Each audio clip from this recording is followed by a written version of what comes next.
E eu queria quebrar o protocolo, né, e dar a primeira fala por alguém que eu admiro muito. Foi um senador, dos senadores mais atuantes, quem eu vi, tive a honra de ver, de acompanhar os trabalhos. Um tempo em que o nosso país era governado por uma outra coligação, e ele era uma voz nesse deserto. Brigava, lutava incansavelmente, muitas vezes até incompreendido, mas em nenhum momento deixou a peteca cair, e sempre dando uma outra opção para o nosso país e amazonense. E era uma referência para todo o nosso país. Eu quero ter a honra de quebrar o protocolo e ser o primeiro a falar uma homenagem tão importante. Eu quero chamar o nosso prefeito de Manaus, Arthur Vigílio.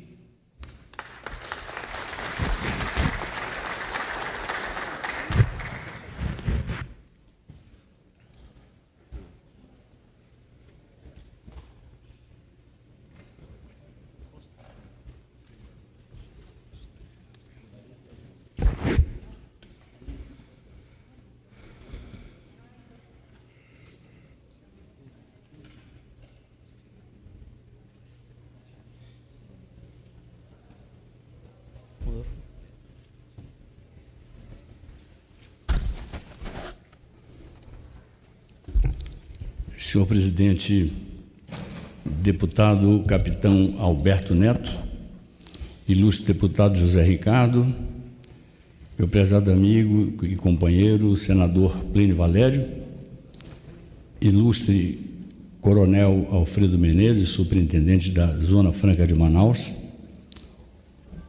deputado Marcelo Ramos, que vejo, já percebi a sua presença, e me dirijo a todos os parlamentares, que se sintam todos contemplados nesta fala. Senhor Igor Calvé, secretário especial adjunto da Secretaria do Ministério da Economia, SEPEC. Senhor Nelson Azevedo dos Santos, primeiro vice-presidente da Federação das Indústrias do Estado do Amazonas, FIAAM, e diretor da Confederação Nacional da Indústria, CNI. E senhor Paulo César Rezende de Carvalho Alvim, secretário de Empreendedorismo e Inovação do Ministério da Ciência e Tecnologia, Inovações e Comunicação. Eu saúdo todos os homens, todas as mulheres, minha esposa está comigo, saúdo todos os presentes, porque, com certeza, todos que aqui acorreram, eles têm uma preocupação com algo que não é paroquial, que não é meramente amazonense, não é meramente amazônico, é nacional, é planetário, que é o comportamento, o desempenho, o que pode acontecer de bom e o que pode acontecer de negativo dentro do complexo Zona Franca de Manaus. Muito bem, eu começo registrando nesses 52 anos, que são de se comemorar, sim, 52 anos que, quando a Zona Franca foi fundada pelo Marechal Castelo Branco, aconselhado por seu ministro Roberto Campos, Castelo Branco pensando certamente em segurança nacional, e Castelo Branco pensando e Roberto Campos pensando com toda certeza em desenvolvimento econômico de uma região subdesenvolvida.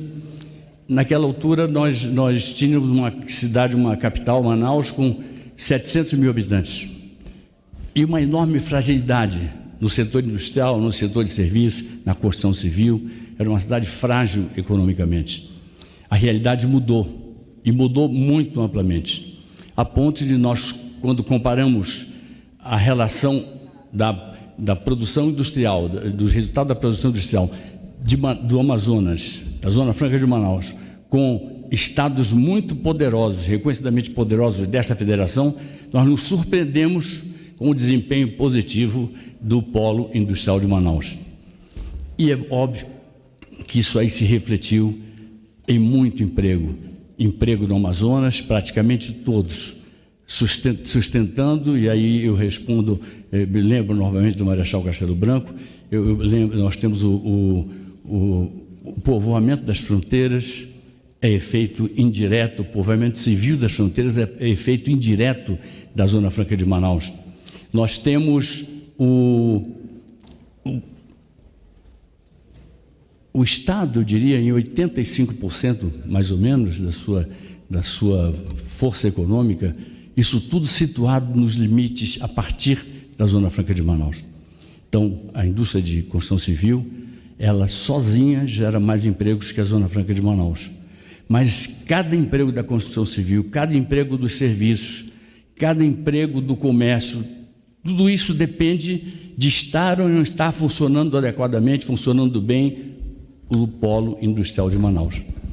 A gente vê pessoas simplistas, muito simplistas, que dizem assim: vocês já tiveram 52 anos, arranjem outra forma de viver, arranjem outra matriz. E falar assim deprecia quem diz isso, não é inteligente, não soa inteligente, não soa brilhante, não soa respeitável sequer, e ao mesmo tempo a gente sabe que novas matrizes requerem tempo.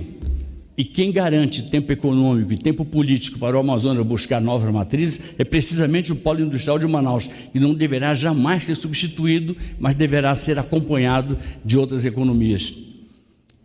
E se alguém me disser: puxa, tiveram 52 anos e não fizeram isso, eu digo sim. Houve uma clara falência das elites políticas que governaram o Estado durante esse tempo inteiro. Uma clara falência, porque poderiam muito bem, perfeitamente ter criado novas matrizes, e quem pensou nisso? Um governador pensou nisso. Foi muito mal compreendido, sua ideia foi rechaçada, foi o governador já falecido, José Lindoso, que queria estender para o interior os benefícios fiscais da Zona Franca de Manaus, lutou por isso, enfim. Mas o fato é que nós temos novas matrizes, sim. Nós temos o peixe, nós temos o turismo, e então precisamos da BR-319. E aí eu entro então na fase de balanço. Se a Zona Franca é brilhante nos seus resultados, se ele é um dos polos mais sofisticados da América Latina, se é um dos polos industriais mais vigorosos do país, ela tem hoje problemas muito graves. Eu saúdo aqui muito especialmente o coronel Alfredo Menezes, que vem com a incumbência de soerguer o polo à altura que ele bem merece. Nós temos, vamos ser muito francos, nós temos uma falência de infraestrutura. A nossa telefonia celular não funciona, a nossa internet é precária, nós não temos um porto de verdade. Chegaram até a fazer uma história, uma pataquada, que eu fiquei sem entender a razão, mas quando um grupo industrial, um grupo empresarial forte se dispõe a fazer um porto de verdade em Manaus, inventaram de tombar o porto, e o porto foi tombado, o encontro das águas foi tombado. E eu já vi tombar casa, já vi tombar teatro, já vi tombar, mas tombar água foi a primeira vez. E eu não vejo nada que mude o curso natural daquele patrimônio da natureza que é o encontro das águas. Enfim, o fato é que se nós não estivéssemos em época de depressão na nossa produção, nós teríamos um verdadeiro caos portuário ali instalado. Eu gostaria muito de ver investimento outra vez em formação de mão de obra, em inovação tecnológica, em acumulação de capital intelectual. Gostaria muito de ver a hidrovia do Rio Madeira funcionando para valer, escoando levando para fora do Amazonas, a partir da estrada BR-319, levando para fora do Amazonas produtos nossos, rebaixando o custo Amazonas. Nós precisamos da BR-319, é uma estrada que precisa de muito pouco para ser concluída, e um estado que tem 96% da sua cobertura florestal de pé, ele merece que se conceda a ele um arranhão pequeno, que o que aconteceu no sul do Pará não foi um arranhão, foi devastação, e devastação criminosa financiada por um órgão federal chamado Sudan, financiou o incêndio que a Volkswagen tocou na floresta, dando início a uma cultura que era uma cultura de que se devia trocar a floresta pela pata do boi, quando eu sei que a riqueza está na floresta, está na biodiversidade, a riqueza está no que a natureza nos prodigaliza, a riqueza está na floresta o mais intacta possível, e a grande floresta da Amazônia e da Amazônia internacional até, é exatamente a floresta amazônica amazonense. É o maior estado, é a maior extensão e a que está intacta. Merece então que se conceda a ela a BR-319. Mas nós poderíamos continuar arrolando as dificuldades. Nós precisamos fortalecer os institutos de pesquisa da região. Nós precisamos fazer de fato ciência, tecnologia, laboratório. E o tempo é esse, senhor presidente? É isso? Não? Eu sempre falei desta tribuna. Pode continuar.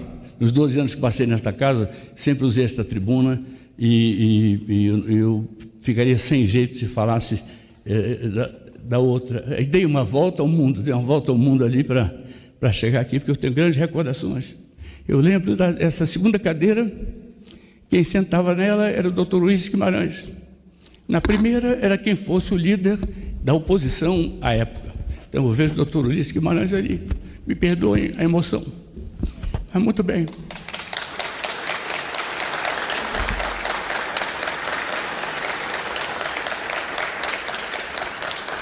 A Zona Franca de Manaus, ela é o sustentáculo da floresta amazônica amazonense. Ela distribui empregos e benesses pelo país inteiro. Ela precisa ser apoiada. Discutir incentivos, se corta incentivos, se não corta, se corta subsídio, se não corta, isso é uma tolice enorme, é uma tolice gigantesca, porque ela faz parte da Constituição até pelo menos 2073, então desobedecer isso, cortar incentivos, é tão impossível quanto se permitir que alguém desobedeça qualquer outro artigo da Constituição. A Constituição é para ser obedecida, e a Constituição diz: obedeçam, que a Zona Franca de Manaus merece incentivos fiscais. E são poucos, muito poucos. Eu no Senado, na Câmara, quantas vezes vi o setor sucroalcooleiro ser incentivado, sem eu saber dos resultados que viriam dali? Quantas vezes vi incentivos serem criados de repente a qualquer espirro, a qualquer sinal de pré-febre do polo automobilístico do Amazonas. De uma vez, pauta aqui hoje, eu dizia isso, eu digo, eu não vou votar contra emprego no ABC Paulista, vou votar a favor, mas eu vou votar a favor registrando para casa, era o Senado, que nós estávamos com o polo, àquela altura, com o polo de duas rodas agonizando, e se pensava muito, e muito exclusivamente no polo automobilístico, que eu respeito, que eu prezo e do qual eu tenho muito orgulho. Mas muito bem, nós avançamos, estamos chegando agora ao momento em que deve haver uma inflexão, devemos retomar o crescimento, porque se alguém quiser conspirar contra a Zona Franca, Coronel Vargas Menezes, não precisa cortar incentivo, porque é impossível cortar, basta deixar como ela está. Se deixar como ela está, ela não resiste às intempéries que virão. Então é preciso se fazer essa reforma infraestrutural forte a que me referi. Precisa fazer a reforma. Nós precisamos de ter produtos novos. Eu fico pensando, a convergência tecnológica, informática, eletrônica, ela arrisca o nosso poderoso polo eletroeletrônico. O de duas rodas irá de vento em popa. Eu fico muito grato à Honda pela demonstração de confiança que dá no momento de incerteza, uma demonstração de confiança anunciando que investe mais 500 bilhões de reais, justamente na hora em que alguns se acautelam. Alguns se acautelam, a Moto Honda vai, e ela que tem talvez 90%, 88% de agregação nacional, inclusive de muita agregação local, ela faz um gesto como esse gesto é apreciável. Eu queria dizer uma coisa que para mim é muito importante. Eu tive uma professora no Instituto Rio Branco, quando eu me preparava para a carreira diplomática, professora Berta Becker, geógrafa econômica, uma das mais inteligentes pessoas com que eu tive a ocasião de travar relação. E a Berta Becker dizia que 3 cidades no Brasil, e apenas 3, têm efetiva vocação de cidade mundial. São Paulo, obviamente, Rio de Janeiro, obviamente, e surpreendentemente para mim, naquela altura, anos 70, Manaus. Dizia Manaus. Ela dizia mais. E enumerava todas as razões que hoje são moda: a floresta, os rios, o que a natureza prodigaliza, os minérios que lá estão, as riquezas todas. Mas tem uma outra coisa. Ela dizia que tem três grandes riquezas no mundo. Uma grande riqueza pertence a muita gente e não é explorada como talvez devesse. O fundo dos mares pertence a muita gente. A Antártida, mais pesquisa do que propriamente resultado até o momento, mas pertence a todo mundo, pertence até ao Brasil. Tem um pedaço do Brasil ali na Antártida. Só uma das três grandes riquezas do universo pertence a um só Estado nacional, que é a Amazônia, que pertence ao Brasil. E o Brasil, às vezes, parece não entender isso. A Organização Mundial do Comércio entende isso e excepcionaliza a sua relação com a Zona Franca de Manaus. Ela sabe que a Zona Franca de Manaus tem um peso enorme, e aí eu vou partir, senhor presidente, para a conclusão desta fala.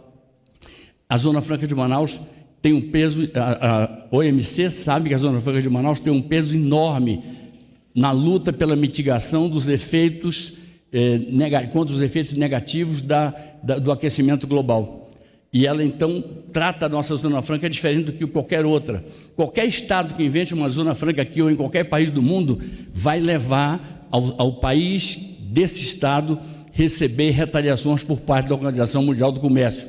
Para nós, não, porque a OMC compreendeu antes dos brasileiros que a Zona Franca é importante pela questão ambiental. E aqui eu faço uma advertência muito clara, Nós temos a riqueza, nós temos a água, que será uma das principais commodities, se não a principal commodity na segunda metade deste século. A água, na segunda metade deste século, poderá um barril de água doce, potável, valer mais do que valeu no boom do petróleo, um barril de petróleo. Mas a Zona Franca de Manaus, ela, protegendo a floresta como ela protege, ela garante a paz no país. É o que eu devo dizer.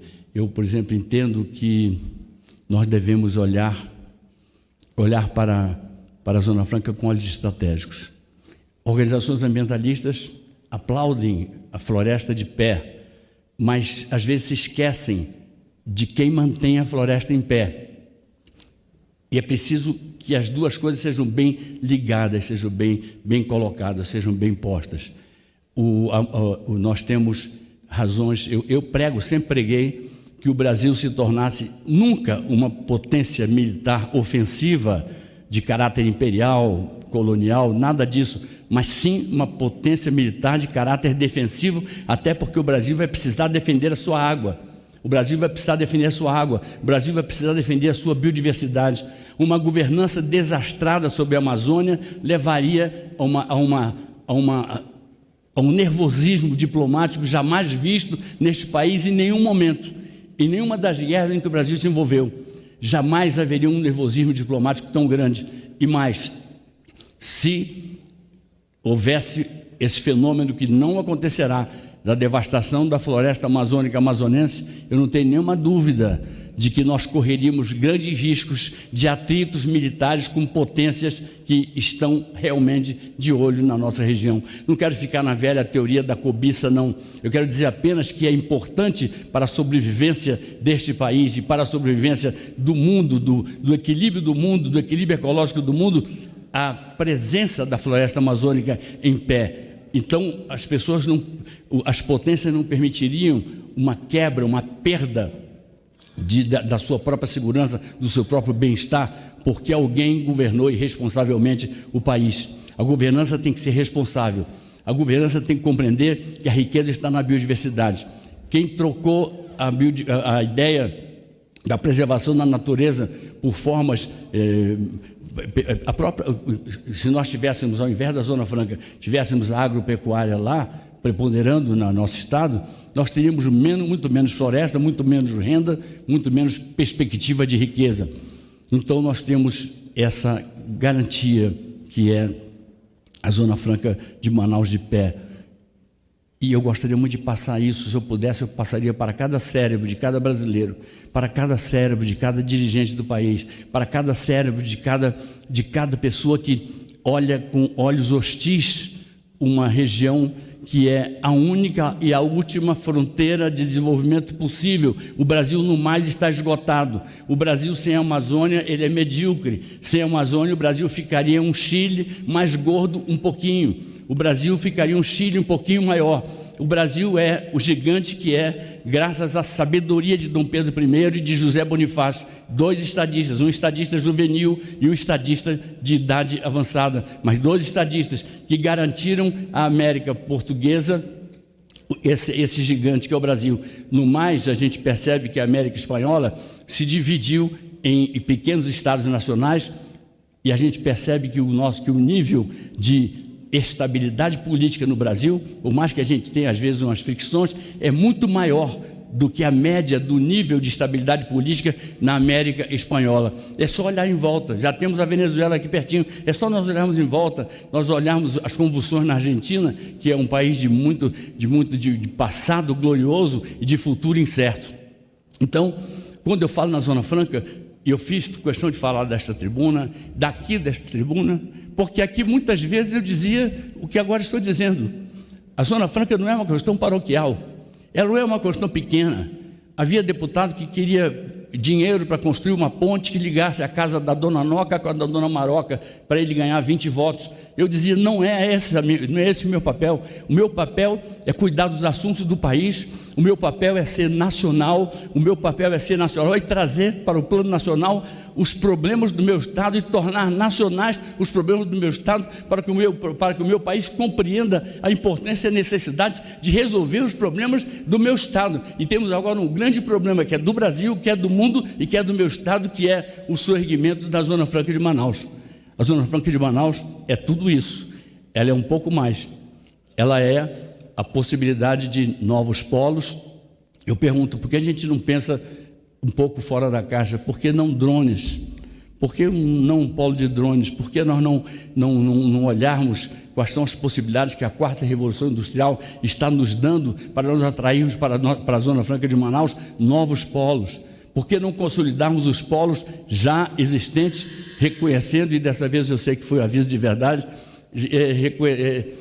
os polos já existentes, já consolidados, como de Duas Rodas e tantos outros, mas, sobretudo, a mensagem que deixo, e eu sei que cada deputado, que cada pessoa que aqui se pronuncie, vai dar o seu tom, vai emprestar a sua sabedoria, vai emprestar a sua eloquência, vai emprestar a sua experiência, para que todos nós juntos somemos uma boa soma que mostre para o Brasil a importância da Zona Franca. A Zona Franca é importante, repito e finalizo, é importante para o Brasil, é importante para o mundo, ela é importante para a humanidade, porque ela é o principal sustentáculo da floresta, e para o Brasil significa uma perspectiva de parceria que vai levar ao uso da nossa biodiversidade e vai nos dar tempo político para nós termos o turismo desenvolvido, para nós termos o peixe exportado, para nós termos tudo isso.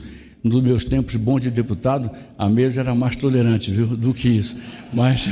Mas eu encerro dizendo que a Amazônia não é uma questão do Amazonas. A Amazônia é uma questão do Brasil. É uma questão do mundo, é uma questão do planeta, é uma questão da América do Sul, é uma questão da Europa. É só nós vermos as nuvens que vão fazendo chover do sudeste inteiro até a Argentina. É só nós vermos a pujança dos nossos rios, que o desmatamento desenfreado levaria a seca naqueles rios. A mudança climática é muito clara, nós temos que preservar a nossa riqueza, porque essa é a nossa grande vantagem. Então, o que eu recomendo é que o presidente impune esta bandeira de dizer assim: eu sou o presidente que garanto a Zona Franca, eu sou o presidente que garanto os novos polos, eu sou o presidente que garanto efetivo domínio nacional sobre essa região, eu sou o presidente que sai do marasmo, que não deixa ficar no marasmo, eu sou o presidente que, por não ficar no marasmo e por sair do marasmo, eu sou o presidente que entendo que a Zona Franca de Manaus é talvez a região mais estratégica deste país. Ela lidera a região mais estratégica deste país. Outras são, mas essa é vital, essa é intocável. Nessa o mundo está de olho. Nessa o mundo está de olho e essa o mundo observa. E essa o mundo toma conta. E nessa o mundo não admite irresponsabilidade. Nesta o mundo exige perícia, governança perita, governança preparada, governança definitiva, progresso, desenvolvimento, empregos, renda. E vou finalizar, senhor presidente, lhe peço só mais 10 segundos. Finalizar dizendo o seguinte: a própria renúncia fiscal, que é de 24 bilhões de reais por ano, nós devolvemos 10 para eles em tributos federais. Somos o maior pagador de tributos do norte do país. Devolvemos 10. Então é 14 bilhões. 14 bilhões eu já vi nesta casa, já vi na outra, já vi na minha vida pública de 40 anos. Eu já vi jogarem fora neste país aos borbotões. Já vi jogarem fora muitas vezes isso tudo. Muitas vezes jogar fora tudo isso. E nós, ao contrário, com um incentivo fiscal de apenas 14 bilhões de reais líquidos, nós estamos mantendo de pé a floresta amazônica amazonense em 96%, aquela que tem garantido a saúde do meio ambiente e garantido o futuro de um país que terá respeito e futuro se ele souber lidar com a sua principal riqueza, que é a Amazônia como um todo, é o Amazonas em particular e a Zona Franca mais em particular ainda. Então, parabéns, Zona Franca, seja muito feliz ao longo da sua vida, porque sua vida é a nossa vida.